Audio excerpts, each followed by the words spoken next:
Bien, vamos a tener un tiempo de preguntas y respuestas a fin de que pues vayamos resolviendo dudas, que podamos resolverlas, ¿no? Según las escrituras. Entonces, estamos abiertos. Tú tenías una pregunta, Sebas, la que me hiciste allá abajo. La iglesia no tiene nombre. ¿Por qué la iglesia no tiene nombre? La pregunta de Sebastián es ¿por qué la iglesia no tiene nombre? Bueno, en realidad la respuesta a esta pregunta no es que la iglesia no tenga nombre. La iglesia sí tiene nombre. Y el nombre que le podríamos dar es que es la iglesia de Jesucristo. Entonces, el nombre de la iglesia es de acuerdo a aquel que la compró, a quien le pertenece. Porque la iglesia le pertenece es al que la compró con su propia sangre.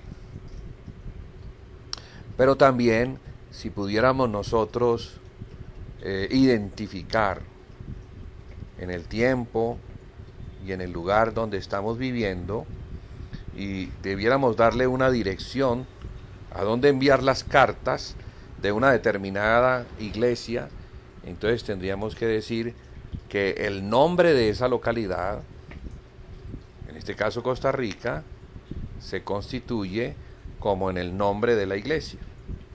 Entonces, no está mal decir la iglesia de Costa Rica. Ese podría ser el nombre, que la distingue o la diferencia de la iglesia de Cali, de la iglesia de Ginebra, de la iglesia de Palmira, de la iglesia de Bogotá, de Armenia o de cualquier otra localidad del mundo. Lo que es incorrecto es darle nombres que procedan de el hombre mismo. Por ejemplo, los nombres que tienen las denominaciones. La denominación bautista distingue a la iglesia porque ellos, el énfasis es que creen en el bautismo de las personas por inmersión. De allí viene el nombre de la iglesia bautista. O la iglesia pentecostal, que la hay unitaria y la hay trinitaria. Se distingue porque ellos creen en los carismas del Espíritu Santo, que el Espíritu Santo tiene carismas, tiene dones, imparte dones, y de allí viene entonces ese nombre de Pentecostés, porque fue en Pentecostés cuando el Señor derramó el Espíritu, envió el Espíritu Santo, el cual fue derramado sobre toda carne. O también están las iglesias nacionales, como por ejemplo la iglesia anglicana, que es la iglesia de Inglaterra. Está la iglesia luterana, que es la iglesia alemana. Está la iglesia católica, apostólica y romana. Esa ya es una iglesia que abarca la tierra. La palabra católico significa universal, apostólico, que viene de los apóstoles, y romana, porque en principio era la iglesia de Roma. ¿Qué es lo correcto? Entender que la iglesia es universal porque es el cuerpo de Cristo. Entonces, ¿hay una iglesia universal? Sí, es correcto. Que incluye a todos los que son comprados por la sangre de Cristo. Incluye a todos. Entonces podemos decir que somos parte del cuerpo de Cristo a nivel universal. Hacemos parte. ¿Sí? Los miles de miembros que hay en el planeta Tierra hacen parte de la Iglesia Católica. Pero no pensemos la católica que viene de Roma, ¿no? Sino católica como su nombre significa, o sea, universal. En ese sentido, la iglesia tiene ese aspecto. el aspecto universal. Y todos entonces los que hemos nacido del Espíritu, por cuanto hemos creído en el Señor, nuestros pecados fueron perdonados y en consecuencia el Señor nos da su Espíritu, que mora ahora en nosotros. Entonces todos los que han nacido del Espíritu y son de Cristo, hacen parte de su cuerpo universal.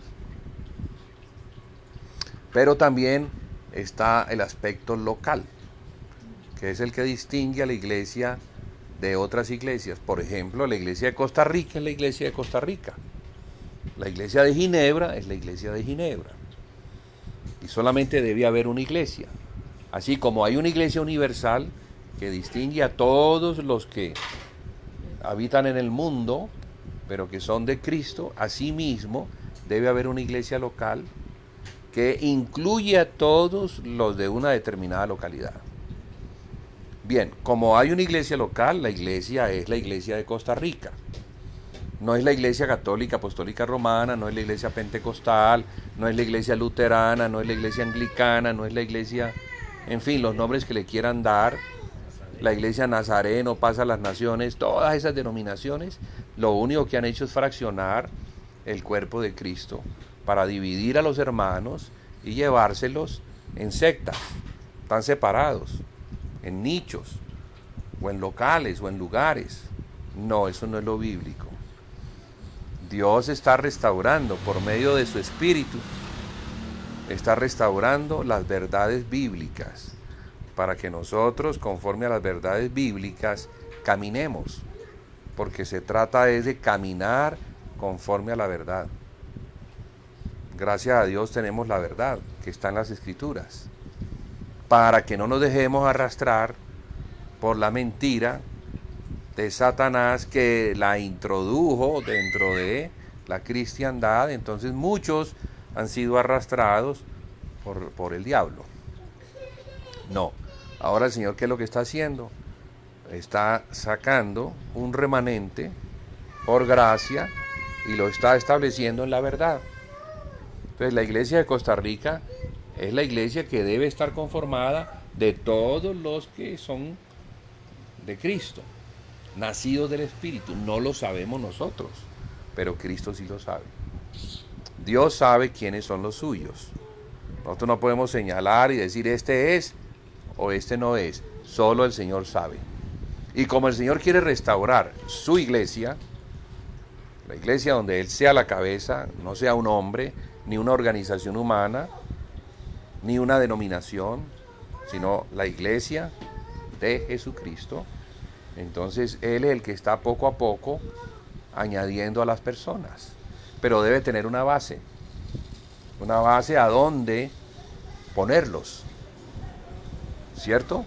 Y ya creo que hay una base aquí en Costa Rica, y esa base, pues que es Cristo, pero también son los hermanos que han sido puestos, se reúnen en esta casa, o de pronto se reúnen en la finca de ustedes, o en cualquier otro lugar, no importa, porque la iglesia está conformada de miembros humanos, que la Biblia llama piedras vivas.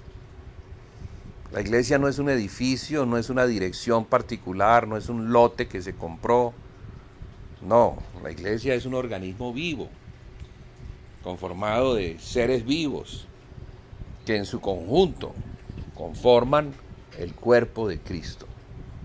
Y Cristo como cabeza, y significa eso que Él es el que manda, Él es el Señor. ¿Y cómo manda? Nos manda por medio de su palabra, y la palabra es la que tenemos en las Escrituras. O sea que las Escrituras deben ser para nosotros la base sobre la cual debemos hacer todo. Es al Señor al que debemos preguntarle, pero también confiar en que Él, que es Dios y que es omnipresente y que se encuentra en este momento aquí, nos guíe. Decirle al Señor: Señor, guíanos porque nosotros no sabemos. Tú sí sabes. ¿Tenemos las Escrituras? Sí, Señor. pero no sabemos qué va a pasar mañana. Tú sí sabes, entonces ayúdanos. Ayúdanos. Y como tú quieres, Señor, conformar tu iglesia, la casa, conforme al modelo, entonces, Señor, trae los que son tuyos. Tócalos en su corazón. Ábreles el entendimiento.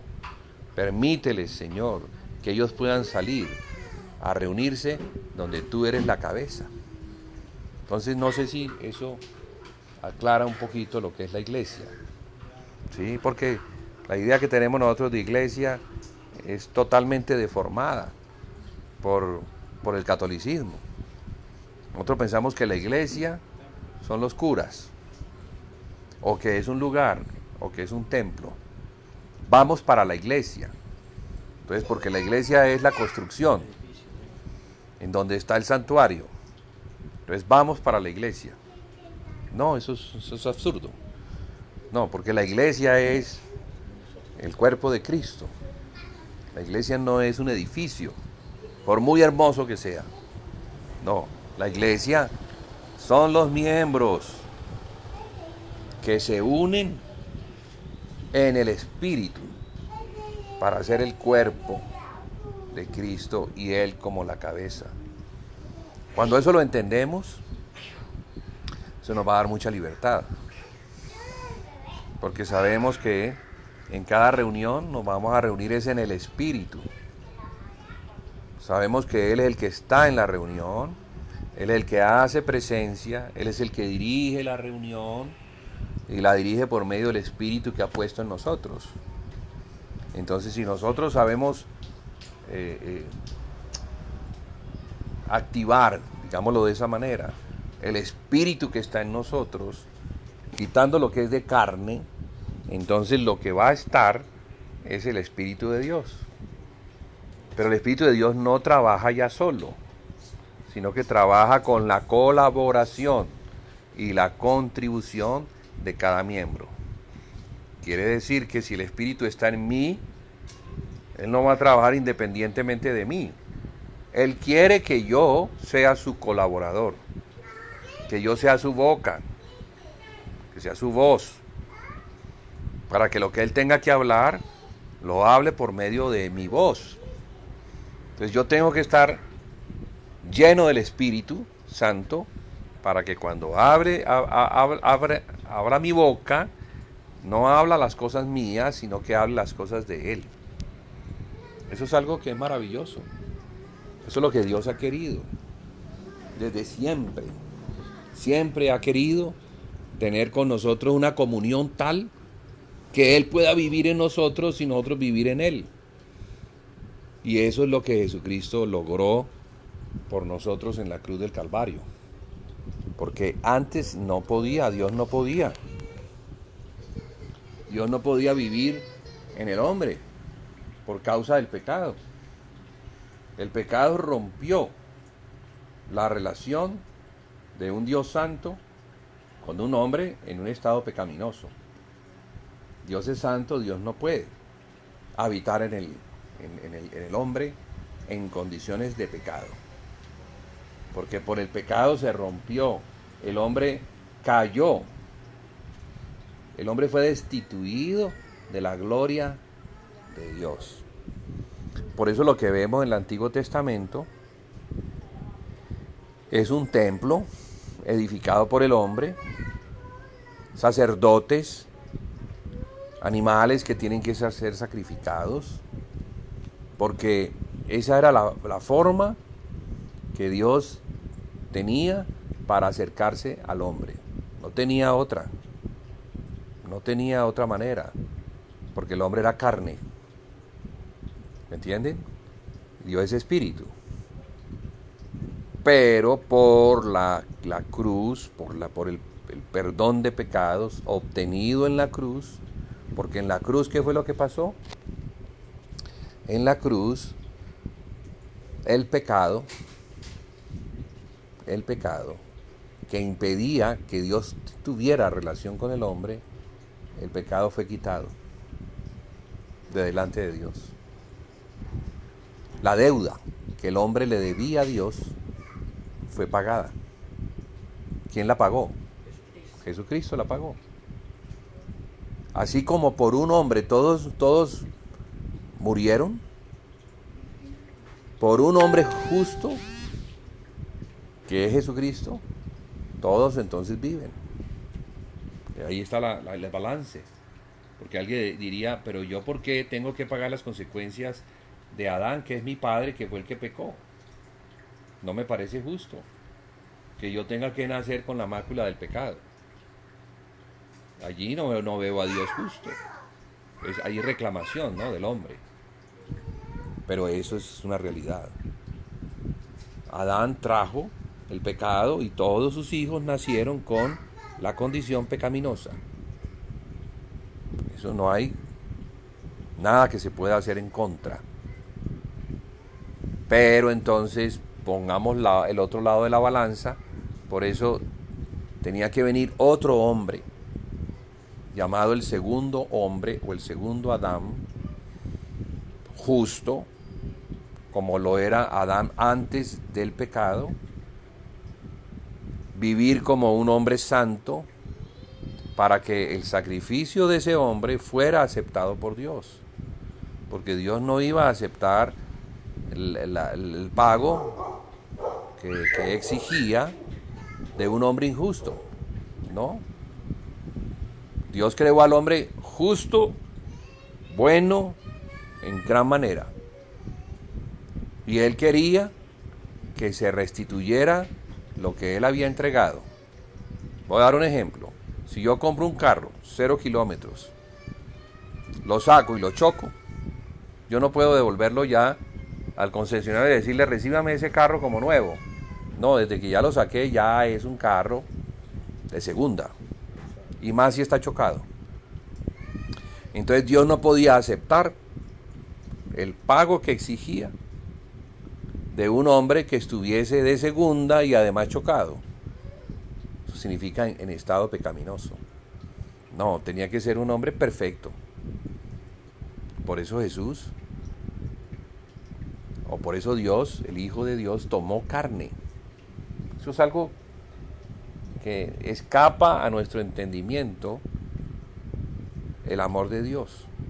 Porque así dice, tanto amó Dios que entregó a su unigénito Hijo.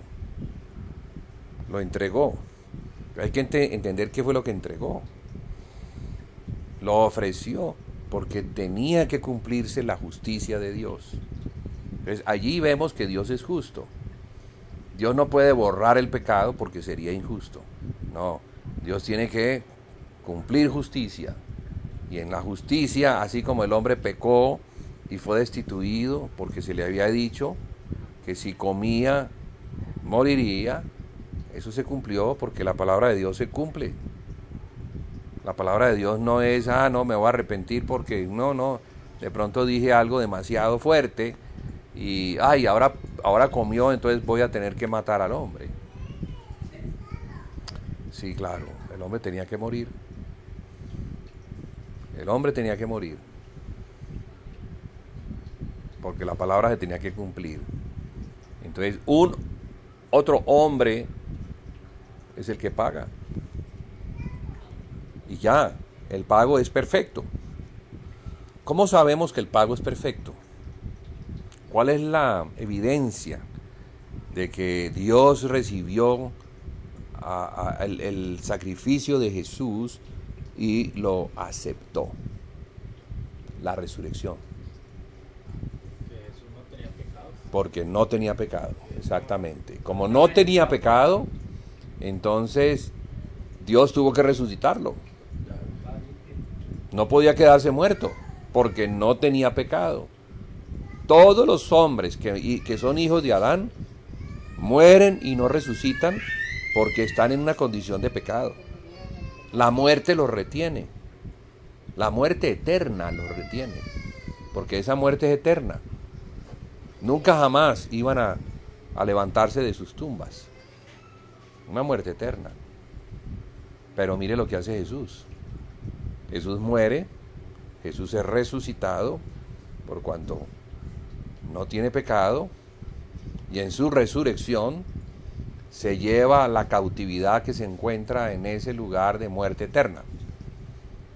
¿A dónde se los lleva? Se los lleva al tercer cielo, donde está el paraíso. Y allá están todos los hombres que se encontraban esperando que un día el Redentor viniera a rescatarlos. Ellos murieron creyendo. Ellos sabían que un día, porque así había sido dicho, la mujer concebirá un hijo y ese hijo pondrá la cabeza de la serpiente bajo sus pies. Es una profecía de un Redentor. Entonces los hombres conocían esa profecía, sabían que un día un Redentor vendría y sacaría sus almas del Seol. No se quedarían allí para siempre. Y eso fue lo que ocurrió cuando Jesús es ascendido. Cuando Él resucita, se lleva a todos los que han creído en Él, los que han puesto la confianza en Él.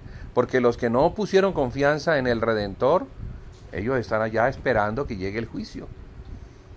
Porque van a ser condenados, no pusieron confianza en un Redentor. Entonces, qué importante que la promesa de redención viene desde el principio. Desde el mismo principio. Los hombres saben que hay un Redentor que los va a librar de la muerte eterna. Ya ese Redentor vino hace 2000 años, ya murió en la cruz, ya pagó la deuda, descendió a las partes más profundas de la tierra y al tercer día resucitó con poder y gloria. Y allá está sentado en los cielos sobre todo principado, sobre toda autoridad. Y es un hombre. Es un hombre, pero también es Dios. Porque Él recobra su condición de Dios. Entonces, allá en los cielos ya está como Dios, pero es un hombre. Porque la condición de hombre no la pierde. Así como cuando desciende no pierde la condición de Dios, aunque se despoja temporalmente, cuando resucita, Él se lleva la condición de hombre y recobra la condición de Dios. Entonces, qué tremendo lo que nuestro Redentor. Nuestro Redentor es el Hijo de Dios, pero también es un hombre, sentado en los cielos, sobre todo principado y sobre toda autoridad. O sea, el hombre es el que rige el universo. Y Cristo tiene esa condición. ¿Ves?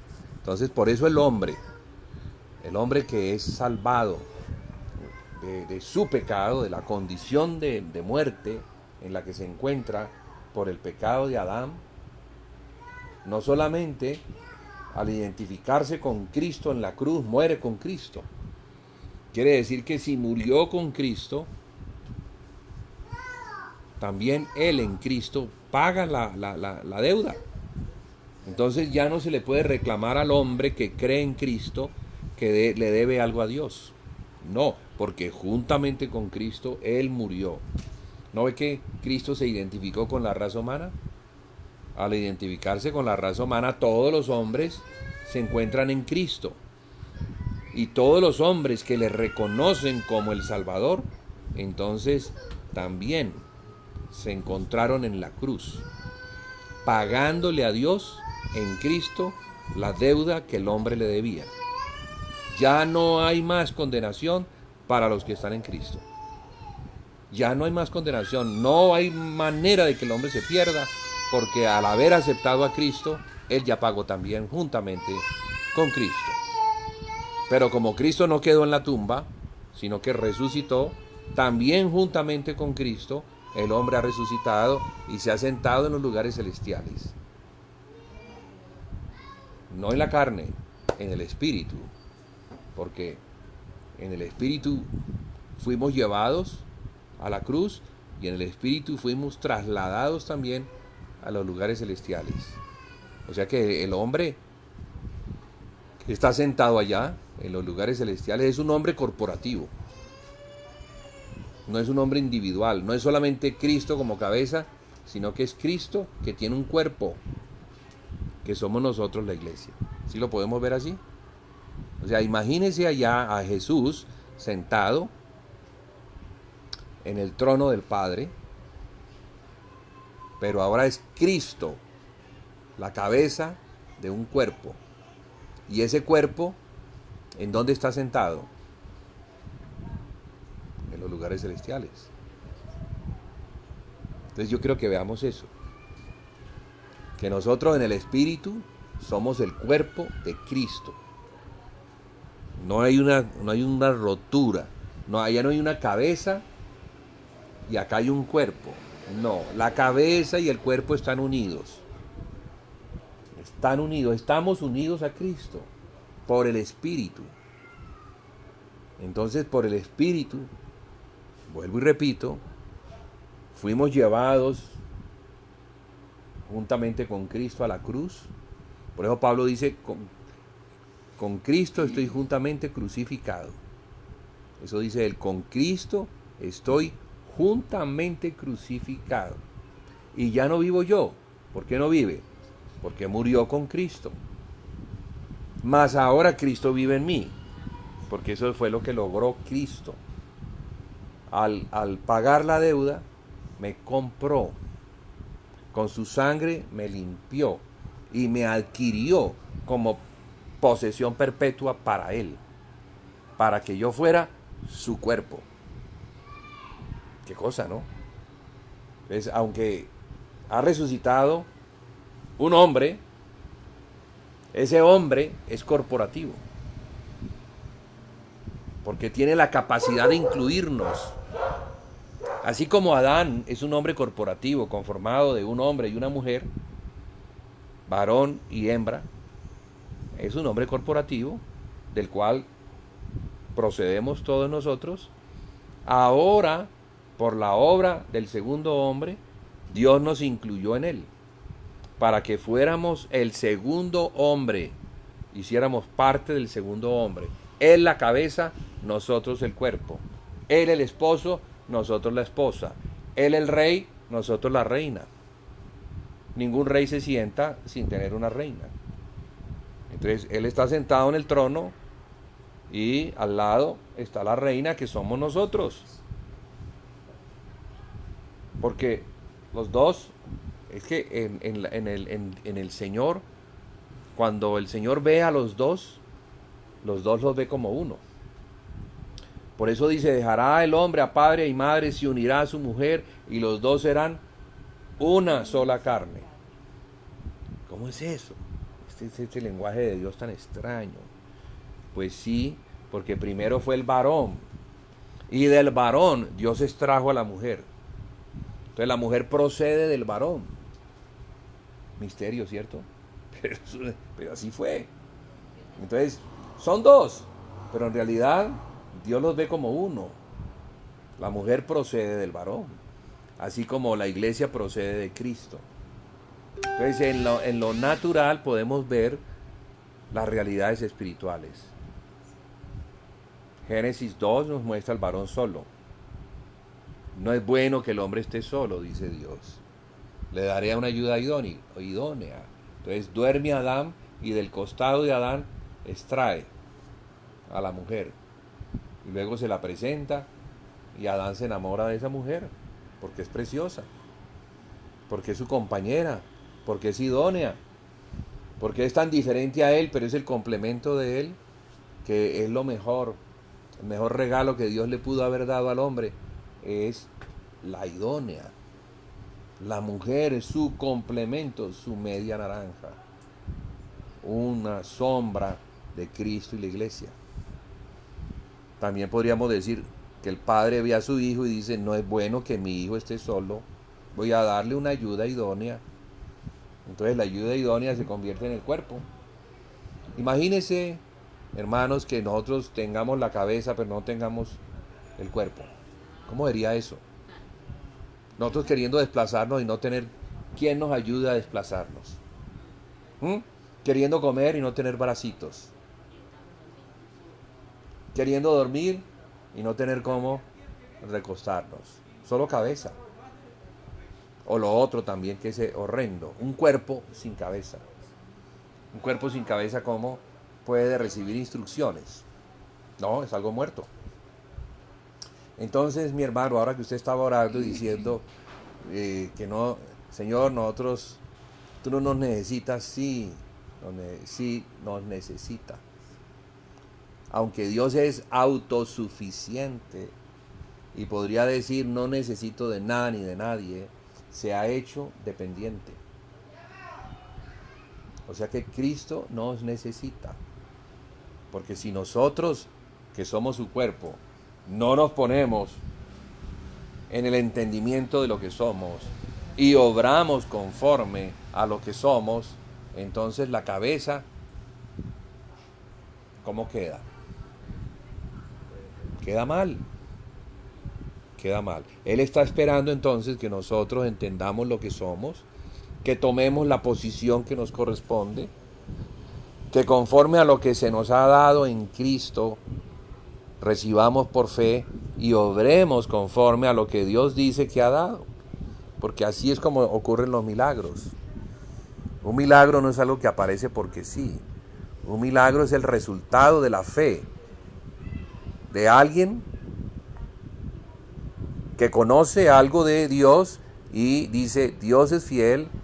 Si Dios dice que lo va a hacer, Dios lo va a hacer. Entonces yo me muevo conforme a lo que Dios dice que va a hacer. Y allí es donde opera el milagro. O sea que Dios está esperando operar lo que Él tiene en la medida en que yo conozco lo que soy en Cristo. ¿Qué es lo que soy en este momento? Yo tengo mucho en Cristo que ignoro. Y ese ha sido el trabajo de la serpiente. Engañarme al punto que estoy en absoluta ignorancia de lo que soy en Cristo. Entonces, ¿qué ha hecho? Satanás ha dividido el cuerpo de Cristo. Imagínense un cuerpo dividido. Imagínense a Cristo que tiene un cuerpo, pero el cuerpo está dividido porque este pedacito está por allá y se llama la Iglesia Bautista. Este antebrazo está en otro sitio y se llama la Iglesia Pentecostal. Este otro, que es el brazo, está en otro lugar y se llama la Iglesia Católica, Apostólica y Romana. Y hay otro por allá que se llama la Iglesia Católica, Apostólica, Ortodoxa. Y así entonces todo el cuerpo se encuentra dividido. No está unido por las coyunturas, porque no sabemos lo que somos. Ignoramos completamente lo que es la iglesia, que es el cuerpo de Cristo, conformado de miembros, y qué es lo que los miembros deben hacer para darle vida al cuerpo de Cristo. Para que la cabeza entonces tenga cómo funcionar, cómo hacer lo que quiere hacer, porque se ha hecho dependiente. Fíjese. Cuando el Señor Jesús vino por primera vez, su dependencia era con el Padre. Él estaba lleno del Espíritu.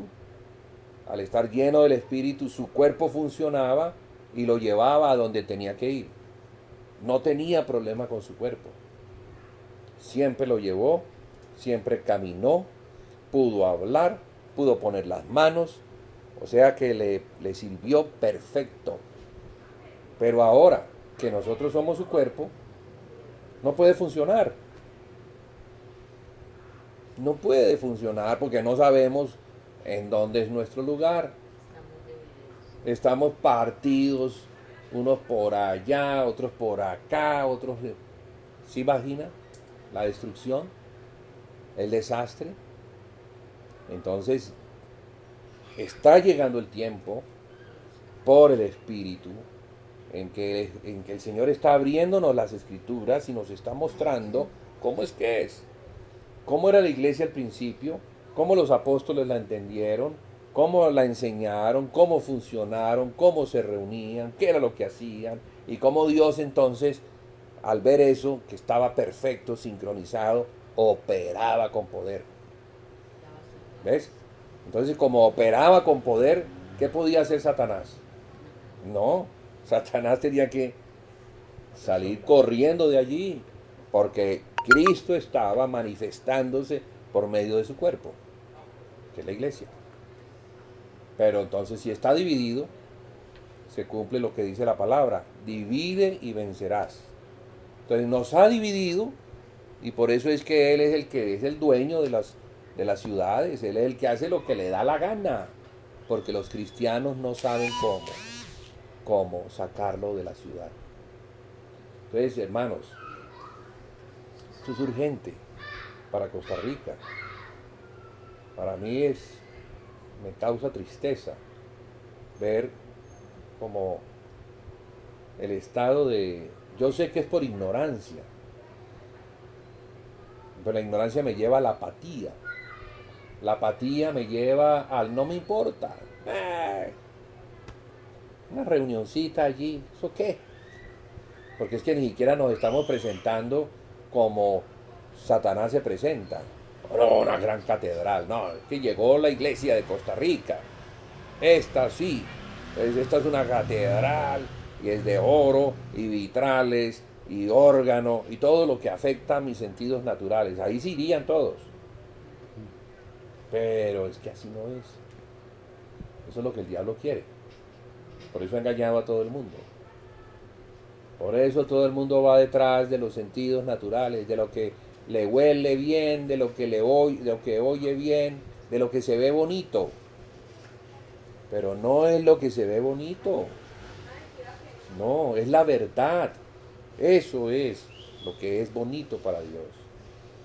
Que nosotros podamos creer en Cristo, lo que Cristo es, lo que Cristo hizo, lo que Cristo quiere hacer, nos pongamos entonces allí y allí es donde va a funcionar. Porque el Espíritu Santo solamente avala lo que está en la palabra. El diablo avala sus mentiras. Claro, miente. La gente sigue detrás de esas mentiras y entonces la gente hasta milagros hace el diablo para mantener a la gente engañada. Pero la gente dice, no, aquí está Dios, mire lo que está sucediendo. Una persona se sanó, aquí otro se sanó de cáncer, otro se sanó de un pie. Mentiras, milagros mentirosos, que no son de Dios, no son de Cristo. Porque Cristo no puede avalar una mentira. Dios no puede estar en la mentira. Dios está en la verdad. Entonces debemos restaurarnos primeramente nosotros.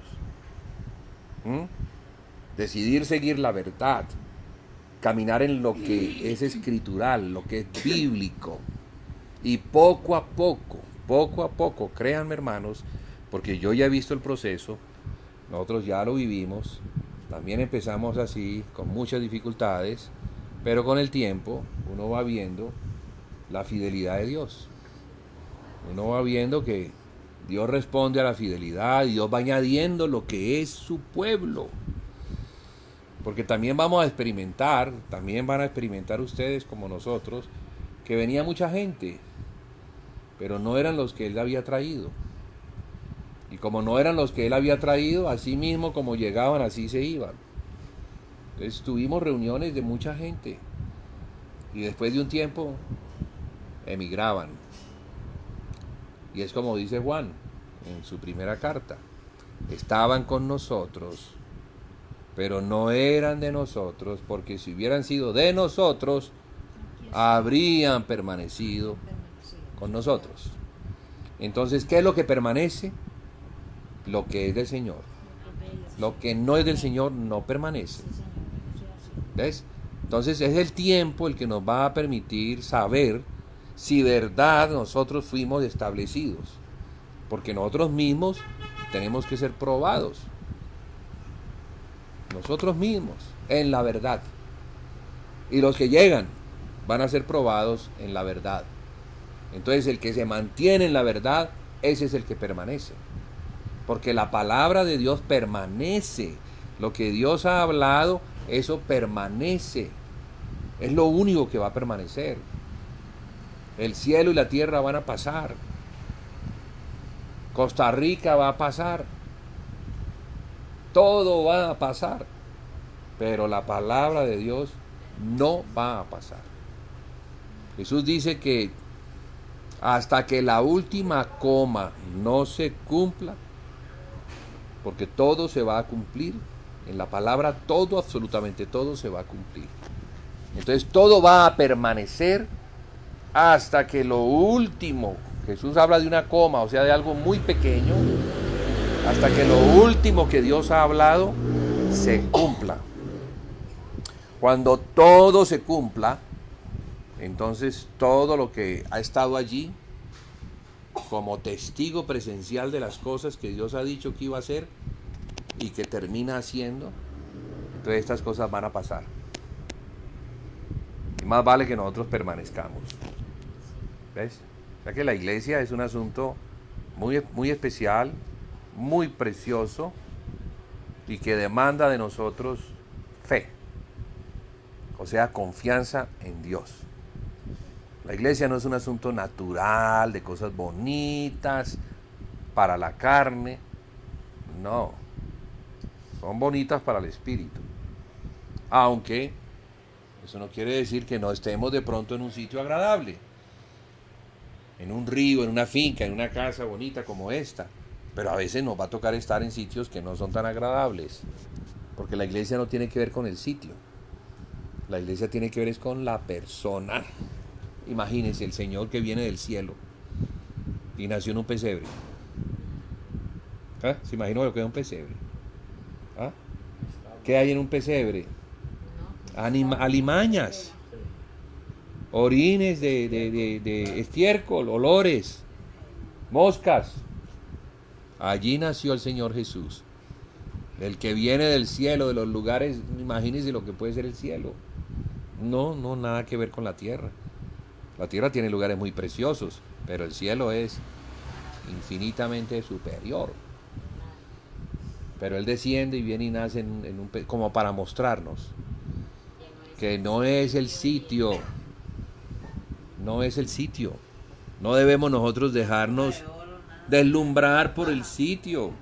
Nada, el Hijo eterno de Dios se hace hombre y viene y nace en el sitio más, no, yo diría que ni siquiera sencillo, porque es que un establo es un lugar donde los animales duermen, no donde los hombres duermen. Los hombres no duermen en un establo, a menos de que les toque por alguna circunstancia especial, pero uno no va a dormir en medio de las alimañas, de los olores, del orín, del estiércol, en fin, no es así. No. Claro, Jesús vivió como un hombre despojado de toda riqueza natural, más lleno de toda riqueza espiritual. ¿Sí? Entonces él no tenía problemas, no tenía frustraciones, no podía decir, no, es que yo nací, mi papá no era rico, no pudo pagar una pensión, me tocó llevarme a un establo donde yo nací frustrado porque y lleno de resentimientos y de traumas. No, nada de eso. No, él no se dejaba engañar por esas cosas. No, nosotros sí buscamos eso. Somos muy dados a decir, no, es que mi papá era un hombre rico y mi papá, claro, yo nací en cuna de oro. Eso no vale nada. ¿Eso qué va a valer? Eso no son las cosas externas las que valen. Las cosas internas son las que valen para Dios. Es el corazón lo que está aquí, lo que permanece, porque esto es lo que va a permanecer. Esta carnita, eso se va a ir. Tú la puedes vestir de los mejores trajes y seguirá siendo una carne que tiene que ir al baño, tiene que dar necesidades y hace cosas que tiene hasta malolientes. Ustedes saben eso, ¿no? O yo soy el único, de pronto ustedes no. Entonces, todo lo que ustedes huele a perfume, lo de ustedes. No. Aunque se eche perfume. Bueno, listo. Entonces, respondida esa pregunta. Sí, mi hermano. Ok, ¿qué otra pregunta habrá por allí?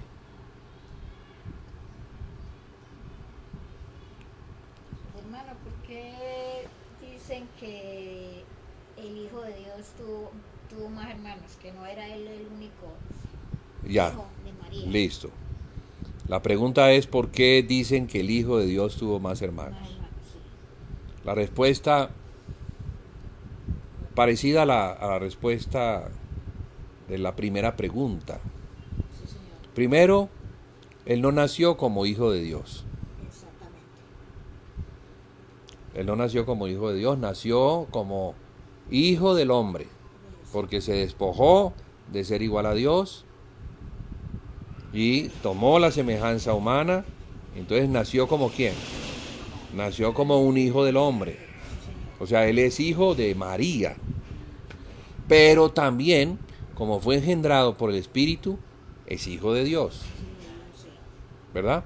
Pero no vivió como Dios, sino que vivió como hombre. Listo. Entonces, María estaba desposada con José, que era un hombre, como todos los hombres, que se casa con una mujer, no para poner a esa mujer en un pedestal para cuidar su virginidad.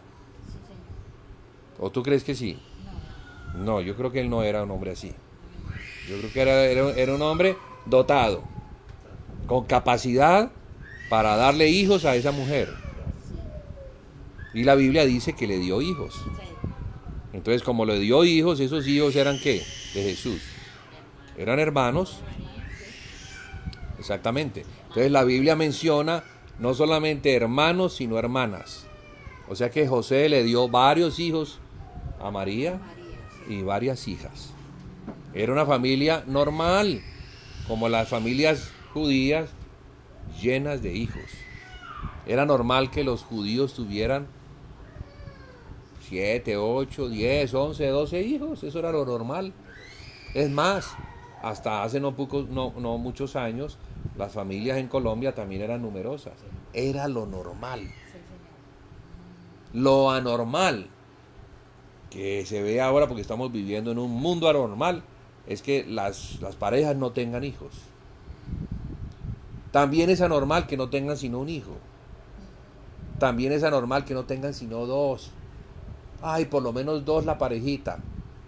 Pero pensar en tener más de 2 hijos, eso no está en la mente de los matrimonios hoy en día.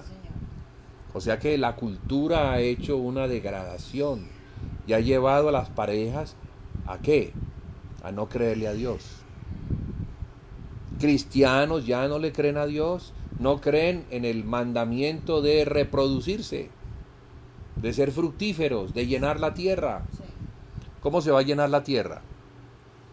Si yo tengo una finca y esa finca es grande, ¿cómo la voy yo a cultivar si no tengo suficientes manos para trabajar? Entonces, antiguamente, que las personas eran terratenientes, agricultores o ganaderos, ellos necesitaban mano de obra para trabajar esas tierras.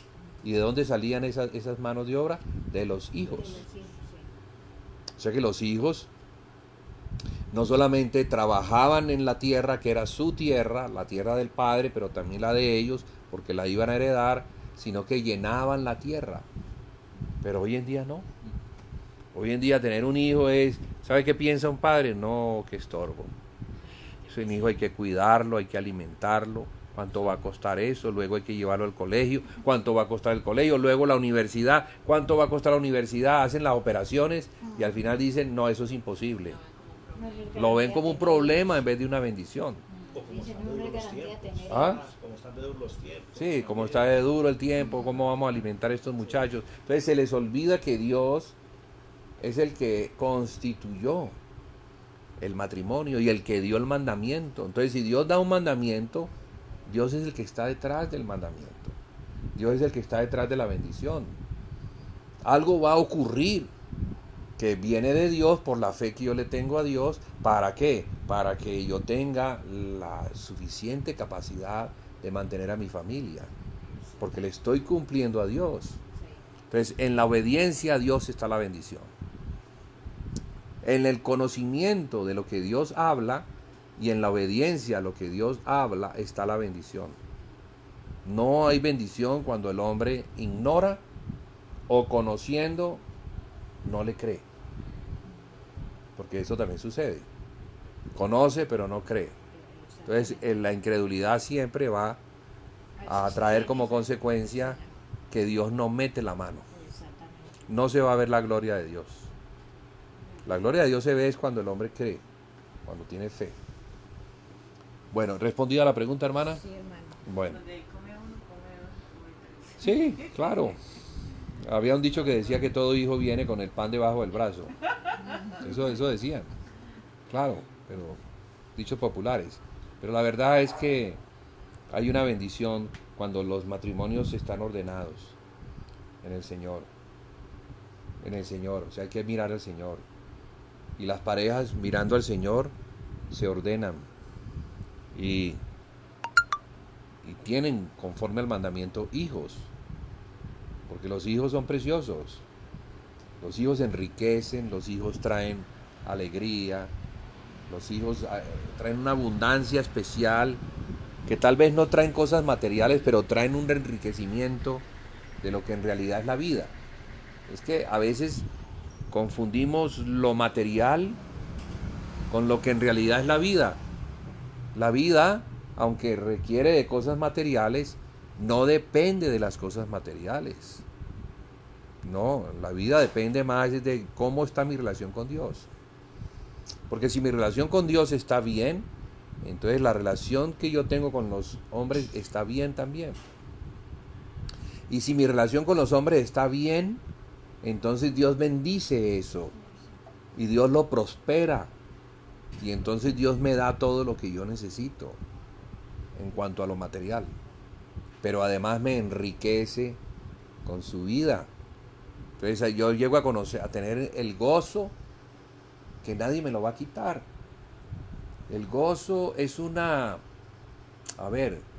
es como una sensación permanente de una alegría que yo no me la puedo explicar, pero que me mantiene en una fortaleza y en una paz completa. No es la alegría natural que se suscita cuando yo experimento algo bonito. Bueno, sí, los puedo experimentar y me alegro, pero al rato puedo experimentar tristeza o depresión o desánimo. O sea que el alma sube y baja. El alma es muy inestable. Yo no puedo confiar en el alma, porque el alma es así. Yo entonces tengo que cargar el alma con el gozo del Señor, para que mi alma, al ser cargada con el gozo, mi alma se mantenga estable. Entonces venga lo que venga, sea fuerte o sea débil, sea triste o lo que sea, yo mantenga una estabilidad emocional. Pues si es que lo que Dios provee, lo más glorioso que Dios puede proveer es su propia vida en mí. Y Dios no es triste, Dios no es amargado, Dios tiene mucha fe, Dios sabe lo que va a ocurrir y Dios quiere que sus hijos experimenten ese gozo por saber que lo que va a ocurrir es bueno, no malo. Dios desea lo mejor para sus hijos y le da a los hijos que creen lo mejor. Entonces debemos desarrollar un conocimiento acerca de Dios como Padre que nos permita vivir en esa justicia, en esa santidad y en esa devoción a Él, claro, que va a quitar todo dolor, toda tristeza y ¿cómo es que se puede llamar? Desesperanza. Uy, ¿qué va a ocurrir mañana? Entonces comenzamos a poner confianzas en otros medios que son los que nos enseñan por allí, los brujos, los hechiceros, aquellos que se han metido con las profundidades de Satanás a poner confianzas en lo que no tiene nada que ver con Dios. Y así no está bien, porque esa vida no va a estar buena. Si nuestra vida no está plenamente en confianza con Dios y en la justicia de Dios, porque Dios es justo y Dios recompensa al que le cree y lo llena de bondades, pero es porque le cree. Pero Dios pone aparte al que no le cree, no le da nada. ¿Por qué? Porque el que no le cree tiene que estar creyendo en otro. Claro. Está creyendo en otro que piensa que es el que le va a dar. Y por allí entonces no viene, por allí no viene la bendición, por ahí no viene sino el dolor. La bendición no es el Señor Dios. Sí. Y eso se llama idolatría. Claro. ¿Ves? Si uno recurre a esas cosas, entonces uno lo paga más Más adelante se va a dar cuenta que se metió por donde no es. Por donde no es. Entonces, cuando nosotros hemos llegado a Cristo, si no estamos llegando a una religión, estamos llegando a una relación con Dios que debe ir aumentando en el conocimiento. En la medida en que el conocimiento de Dios aumenta en nuestra vida, la relación se hace más estrecha con Él. Claro, porque nos damos cuenta que Dios es lo todo, es todo. Es todo, es el todo. Es el todo y en todo. ¿Ves? Pero pues todavía, al tener ignorancias, confiamos más en nuestro esfuerzo, en nuestras capacidades, queremos controlar, queremos manipular, queremos buscar entonces los beneficios haciendo acuerdos, pactos, cosas que son corruptas, o robando, porque pensamos que si robamos entonces vamos a tener y no nos va a faltar mañana. No, qué mentira, qué locura. No, eso por allí lo que hacemos es que le abrimos la puertota al diablo para que el diablo venga y pase la factura y la va a pasar allá en los lugares celestiales. Entonces ahí sí, vea, claro, robó 100 pesos y tiene luego que devolver 7 veces más. 7 veces más de lo que robó. Horrible. Es que ni siquiera es el doble. Porque así son las leyes de Dios. O sea que al Señor hay que temerle. Porque así como bendice en su bondad, así también nos metemos por donde no es, nos va a ir muy mal. Entonces, en la medida que vamos conociendo al Señor en las Escrituras, vamos fortaleciéndonos en Él y vamos teniendo una iglesia que es el cuerpo de Cristo, que puede funcionar mejor. ¿Por qué? Porque está conectado con la cabeza, que es el Hijo. Y el Hijo está conectado con el Padre. Y hay una unidad perfecta entre el Padre y el Hijo que nos quieren dar a conocer para que podamos vivir perfectamente en unidad con ellos, en la santidad de Dios, no en la injusticia, porque en la injusticia es como si fuéramos hijos del diablo y no de Dios. Otra pregunta. Yo como pregunta, no mi hermano, sino como por capacitarnos, por aprender más, la importancia que tiene la comunión, la fe y la oración en la iglesia. Eso quisiera que de pronto, para que todos los hermanos lo entendiéramos mejor y lo asimiláramos también. Muy bien, buena pregunta. Bien. Encontramos en el capítulo 2 del libro de los Hechos, ahí lo podemos ver, el libro de los Hechos, ¿de qué nos habla? Su nombre lo dice, hechos. ¿Y qué son hechos? Las cosas que se hacen. Pero las cosas que se hacen, ¿de qué manera? Porque ese libro de los Hechos es el libro de los hechos del Espíritu Santo obrando en la iglesia. También se puede decir que es el libro de los hechos de los apóstoles, cómo los apóstoles hicieron su trabajo para bendecir a las iglesias. Y también se puede decir que es el libro de los hechos de los miembros de la iglesia haciendo las cosas en el Señor, como Felipe, por ejemplo. Pero también se puede decir que es el libro de los hechos de la iglesia, como la iglesia, llena del Espíritu Santo, como el cuerpo de Cristo, funcionaba en el tiempo neotestamentario, o sea, el tiempo de los apóstoles. Entonces, en este capítulo 2, verso 42 al 47, vemos que la iglesia perseveraba. Como son hechos, obras, entonces la palabra perseverancia ¿de qué nos habla?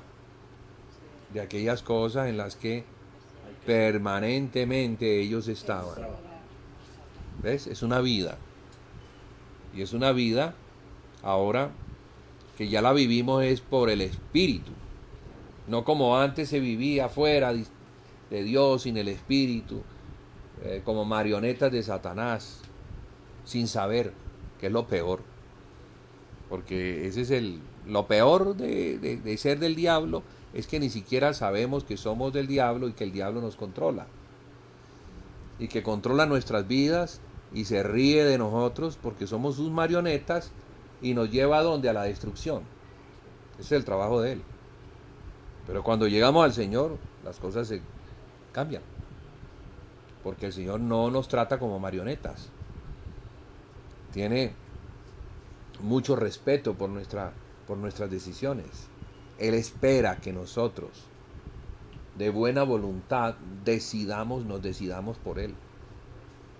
Él no nos trata como robots, ni nos obliga, ni nos controla, no nos manipula, ni nos engaña, sino que quiere que nosotros, convencidos por su amor, por su justicia, por su santidad, entonces obremos en Él y para Él. Pero tenemos que ser convencidos de eso. Tenemos que estar claramente convencidos de que somos de Dios, de que somos hijos de Dios, no del diablo. Entonces la iglesia perseveraba en 4 cosas importantísimas, y esas tienen que ser también para el día de hoy nuestras perseverancias. Sí, los pilares que permiten la correcta edificación o la estructura que va a permitir nuestra vida moviéndonos en el Señor.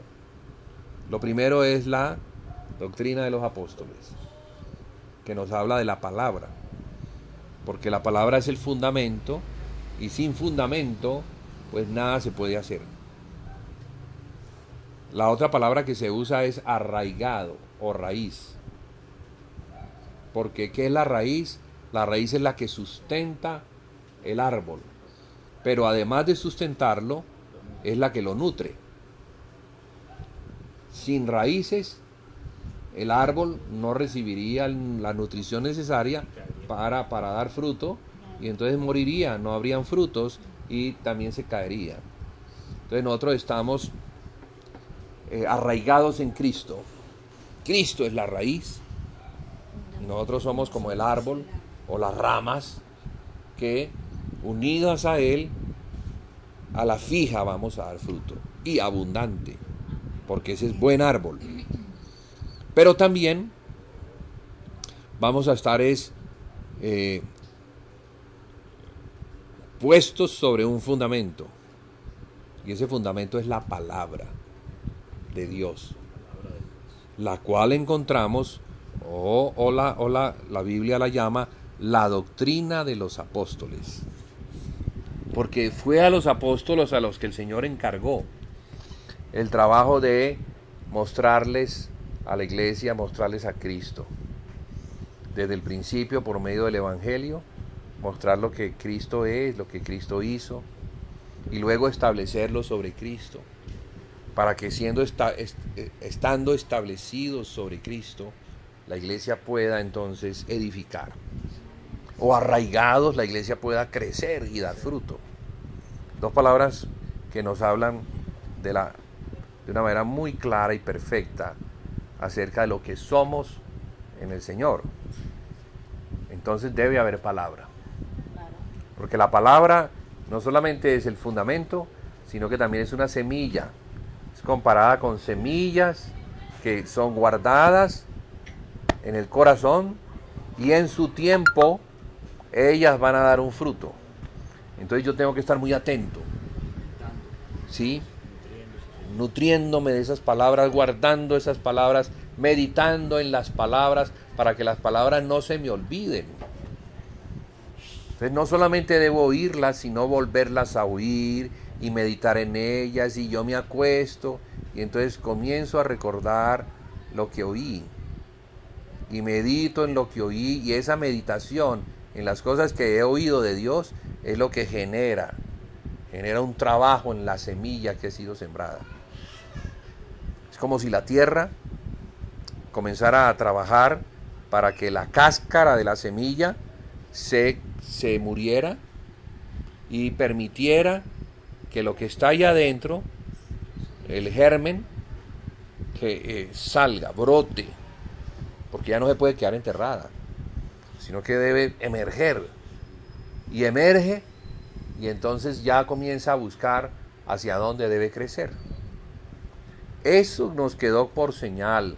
El Señor creó la semilla para mostrarnos el poder que hay en la palabra, y cómo ese poder emerge desde el corazón y en su tiempo va a dar fruto, pero fruto de vida, no de muerte.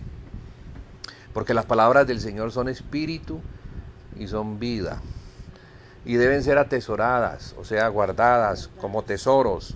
No permitir que nadie me las robe. No permitir que los problemas, porque mire, los problemas, ¿qué es lo que hacen? Cargan mi mente. Y me la paso meditando en el problema. ¿Y qué voy a hacer? Y a ver, y me convierto como en un matemático que trabaja con operaciones, a ver qué puede hacer para resolver el problema. Y le da, y le da, y le da, y le da. Se acuesta y sigue pensando en el problema. ¿Usted cree que esos problemas se resuelven? Eso no se resuelve. No, por eso no, porque usted no ha puesto su confianza en el Señor. Está poniendo la confianza en su capacidad, que es una gran incapacidad. No, la gran capacidad la tiene Dios. Si yo confío en el Señor, yo me puedo acostar tranquilo y dormir en paz. Pero sobre todo, voy a despejar mi mente para que la palabra que he oído, esa palabra trabaje en mí. ¿Entiende? O sea que yo no puedo cargar mi mente de problemas. Yo tengo que descargar los problemas y dejar el campo libre para que la semilla que está trabajando y que quiere emerger, emerja. Porque si no, no va a emerger.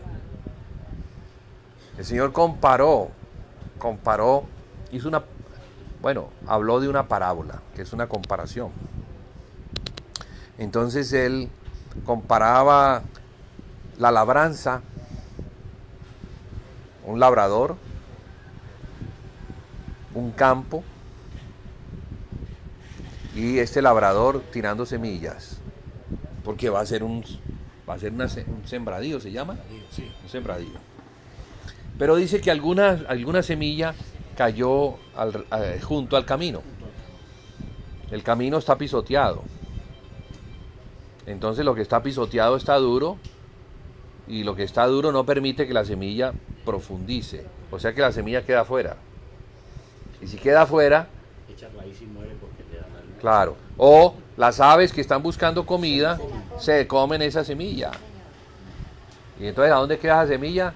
En el estómago de las aves. No penetró al corazón.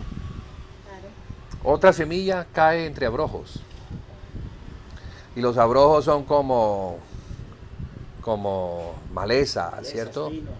Pinos, cosas allí que están en los sembradíos, que no han sido quitados.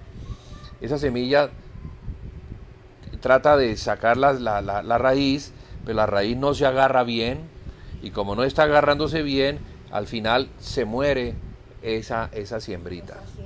Se muere, el sol la coge y ya, desaparece por falta de fuerza.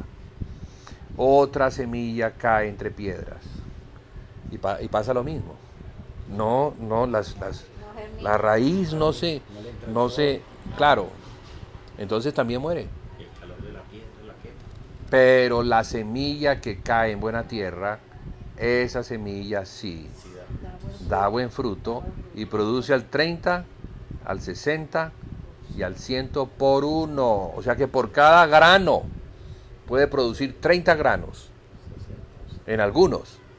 En otros que son mejor tierra, va a producir 60.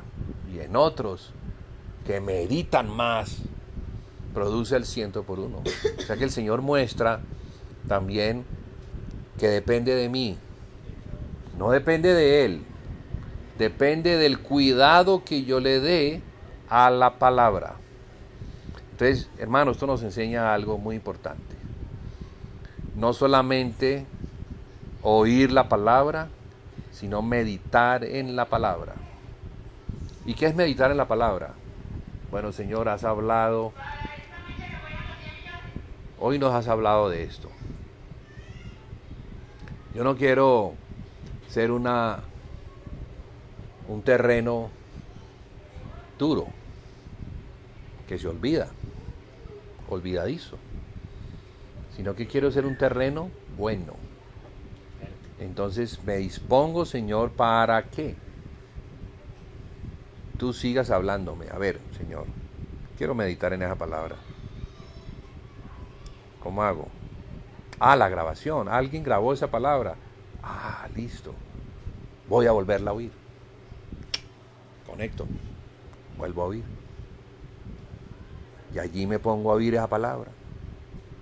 Entonces, cada vez que oigo esa misma palabra, la entiendo mejor.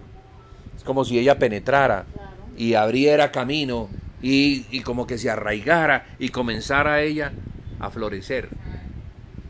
Pero si no hago eso, soy terreno duro. Yo he experimentado eso. Ahora no lo hago tanto, pero tuve un tiempo cuando trabajaba en diseño, que yo acompañaba mi trabajo de diseño, que era de muchas horas, lo acompañaba con enseñanzas. Entonces yo cogía una enseñanza, la ponía, la terminaba de oír, la volvía a poner, la terminaba de oír, la volvía a poner, y la volvía a poner, y varias veces ponía esa misma enseñanza, hasta que la entendía con claridad. Porque es necesario oír y volver a oír y volver a oír. Ese es un ejercicio que yo se lo recomiendo, háganlo, porque es necesario si de verdad queremos avanzar en el conocimiento del Hijo de Dios. O sea que no seamos oidores de esos que oyen y mañana, ¿qué fue lo que hablaron? No, yo lo único que sé es que eso dieron cosas espectaculares, pues, pero yo no me acuerdo. Así como una canción hay que escucharla varias veces para aprenderla. Sí, claro. Exacto. A todos nos tocó la misma semilla, la misma palabra es para todos igual. Sí, señor. Entonces, hermanos, por eso se graba el compartir. ¿Para qué? Aquel que quiera volver a oír, tenga entonces la diligencia de volver a oír. Entonces, que estoy lavando los platos, estoy oyendo la palabra. Que estoy sembrando, me llevo el celular con unos audífonos y estoy oyendo la palabra. O sea que yo puedo oír la palabra ahora con los medios que tengo permanentemente. No hay disculpa, no la hay. Entonces voy a tener al hermano que compartió la palabra al lado mío a lo largo del día, hasta que ya pruebo esa palabra, ya la mastico, ya la tengo, ya. Es como los animales que tienen varios estómagos. ¿Qué es lo que hace la vaca? Rumia. Lo lleva a un estómago, luego lo vuelve a la boca y sigue masticando hasta que se produce ¿qué? La leche. O sea que la leche es el resultado de procesar el pasto que se ha comido. Asimismo es comparada la palabra, pasto, somos ovejas. Entonces debemos pasarlo de un estómago a otro estómago y así vamos rumiando hasta que se convierte en alimento que da vida, la leche. ¿La leche para qué es la leche? Para nutrir a los niños. Entonces la palabra es como la leche, pero también luego viene a ser el alimento sólido. ¿Verdad? O sea que nos hace falta, ¿verdad? Sí, nos hace falta. Entonces, no, hermano, cada vez que viene el hermano habla muy bonito y no pasa nada en mi vida. ¿Por qué? Porque es que no es sentarnos a oír. No viene a traer milagros, el hermano No, el milagro es en el proceso de la palabra que yo guardo aquí para que se produzca el milagro de la vida. ¿Cuál vida? Cristo en mí. ¿Quiere que Cristo deforme? Pues Cristo se va a formar es así. Claro. Si no, no se va a formar. Soy como el terreno pisado, donde se tira la semilla y los árboles vienen y se la roban. No van a hacer. Los árboles representan a Satanás. Y Satanás, que es un espíritu que está en casi todo el mundo, o podríamos decir en todos, trabaja y sabe cómo trabajar para robar la palabra que yo he recibido. ¿Cómo roba la palabra? Ustedes experimenten esta situación y verán que así opera. Ustedes han recibido algo y luego viene alguien que está muy al lado mío y comienza a hablar en contra de lo que yo he recibido. Exactamente. Entonces es como robándome la fe. Ahí está. Yo salgo lleno de fe, yo salgo con un henchido del poder, de alegría, de gozo. No, yo soy capaz de ganar el mundo con lo que he recibido. Pero como no lo he rumiado, como no lo tengo bien, sino que está colocado allí, entonces viene el ave y tan 3 o 4 palabritas y se robó lo que yo cogí. Un conflicto, un problema, una ira. Ahí se fue todo. Ahí se fue la paz. Claro. Ahí se perdió la palabra. Porque ahí Y entonces se olvida uno Se completamente olvida de lo que aprendió. de lo que ha recibido. Y se dejó llevar del diablo. Claro. Concentras en otra cosa. Entonces es una batalla para guardar lo que yo he recibido. Mire que el Señor Jesús, ¿qué fue lo que le dijo a los apóstoles? Enséñenles a guardar lo que yo les he mandado. ¿Por qué dijo eso? Enséñenles a guardar. Porque hay que guardar. Hay que guardar. ¿Y cómo guardo? ¿Cómo hago para lo que he recibido no se me vaya? Tengo que meditarlo. Entonces, recibo, voy a mi cuarto de meditación. Al día siguiente, prendo la repetición. Y le doy, hasta que al poco tiempo soy un maestro. Ya puedo estar enseñando. ¿Por qué? Porque ya estoy lleno del Espíritu. Puedo enseñar. Pero si soy oidor olvidadizo, a toda hora estoy preguntando, hermano, dígame, a ver, es que se me olvidó esto. ¿Por qué no me habla usted? Y te ponen un tema que ya lo ha oído varias veces, pero que no lo tiene, se le ha perdido. Y repite y repite y repita. Entonces nos podemos convertir en esas personas que oyen y han oído de todo y no tienen nada. Porque no meditan nada. Porque no han guardado nada. Los tesoros de las palabras, que son las que Dios me da, como semillas, se perdieron. Entonces no hay madurez, no hay crecimiento. ¿Sí? Entonces estábamos hablando de oración, ¿no?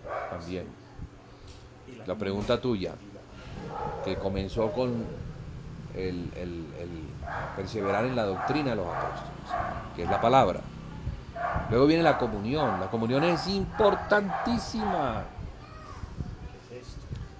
Claro, la comunión, porque es que en la comunión el Espíritu Santo, eso se llama sinergia. Es la palabra que se usa. Cuando dos personas se juntan, se unen y comienzan a hablar, algo comienza a suceder. Yo tengo algo, él tiene algo que complementa. Y eso que complementa me ayuda a mí a ver mejor lo que yo tenía al principio. Entonces se genera como un poder de transformación de una idea que después de un compartir, esa idea está así de grande. Entonces se edifica. A eso se le llama edificación. ¿Qué es una edificación? Lo que comienza con una base y termina con una torre. pero asimismo es el crecimiento espiritual. Entonces, para crecer espiritualmente, no podemos ser llaneros solitarios. Y que yo solo rezo. No, eso no. Voy a orar, yo solo- Eso no es así. Así en el mío. No. Eso niega completamente lo que es el cuerpo de Cristo. Niega la dependencia que yo tengo con el hermano. Niega el poder que sale de mí, que procede de Cristo cuando el hermano hace una pregunta. Entonces, cuando el hermano hace una pregunta, el poder sale de mí, pero no está en mí. O sea, el poder no sale de... A ver si me explico. Está en mí porque es Cristo. Pero ese Cristo comienza a responder y yo en la respuesta hasta aprendo. Yo digo, uy, yo no tenía esto. ¿Cómo fue que salió? Pues fue Cristo el que lo sacó. Entonces aprendemos todos en una comunión. Por eso yo grabo, y lo que yo grabo yo lo vuelvo a oír. Yo me vuelvo a oír, aunque no me gusta oírme. No, de verdad no me gusta. Pero me tengo que soportar para poder... Y aprendo. No, sí, claro. Y aprendo, porque a veces digo, no debía haber dicho esto. La forma como lo dije no fue correcta. Aquí no estuvo bien. Entonces, pues también me autoexamino. Pero, en síntesis, la comunión es necesaria. Y muy importante. No, pero claro, pues es que ustedes se han dado cuenta lo edificante que es reunirse con los hermanos, tener esa comunión en el Señor, hablar del Señor, preguntar, aprender y seguir creciendo, porque hay algo que es del Espíritu.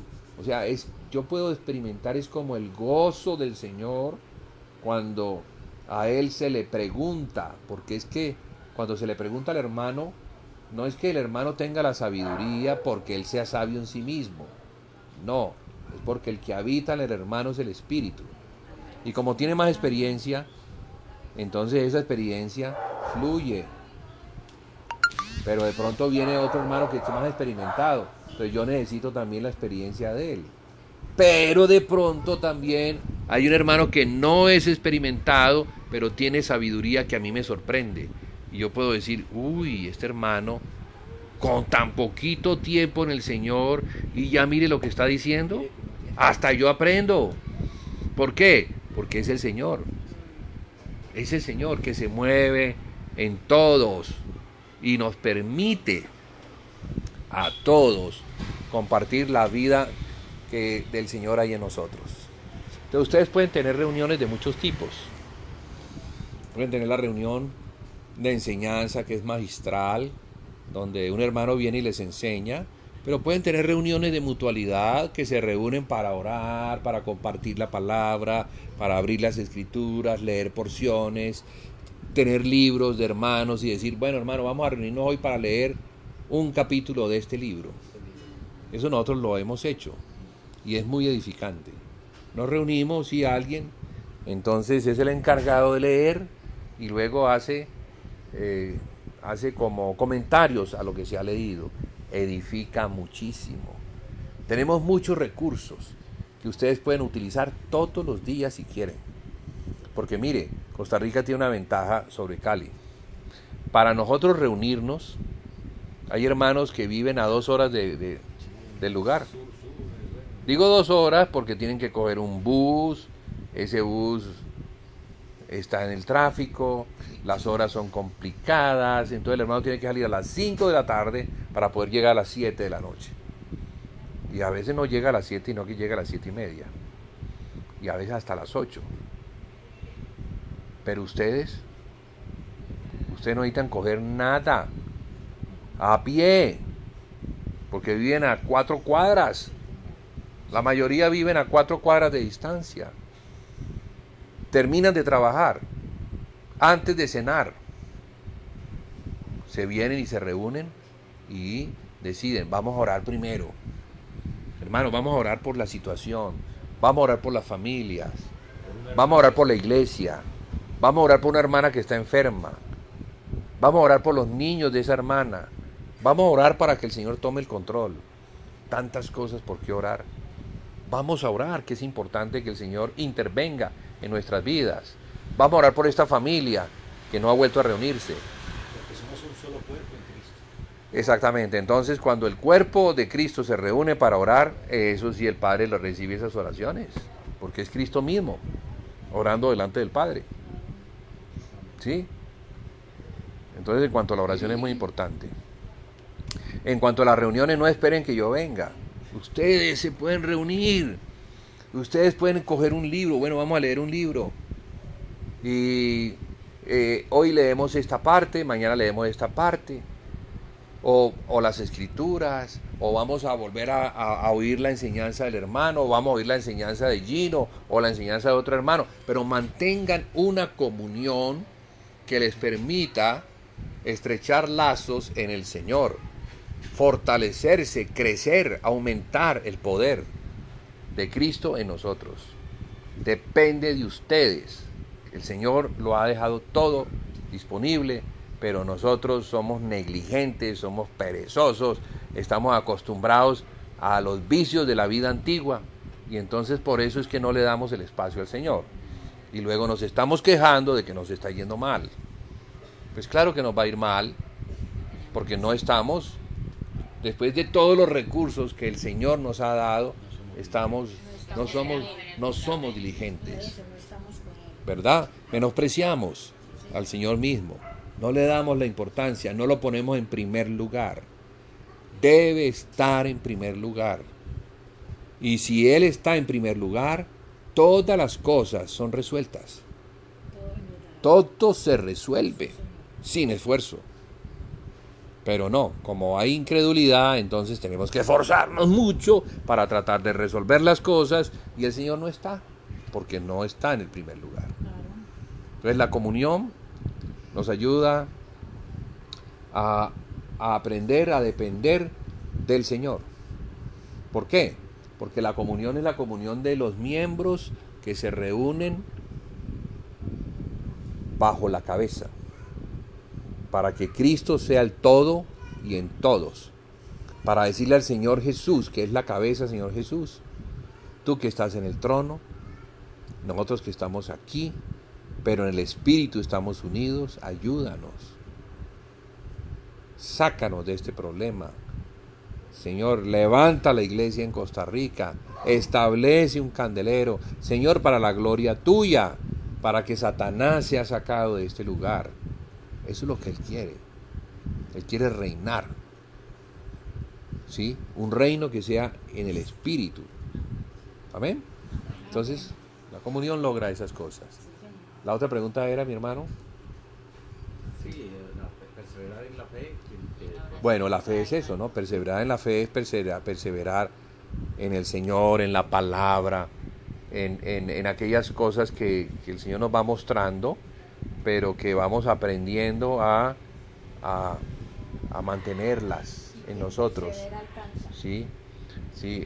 A digerirlas, y vamos a ver entonces que se cumple todo lo que el Señor nos ha mostrado, porque son los consejos de Dios. Los consejos de Dios es para ponerlos en práctica, no para darle consejo a pero yo no lo hago. No, todos tenemos que poner en práctica sus consejos. ¿Sí? ¿Algo más? Muchas gracias. ¿Hacemos un break? Porque necesito ir al baño. Vamos a hacer un break aquí.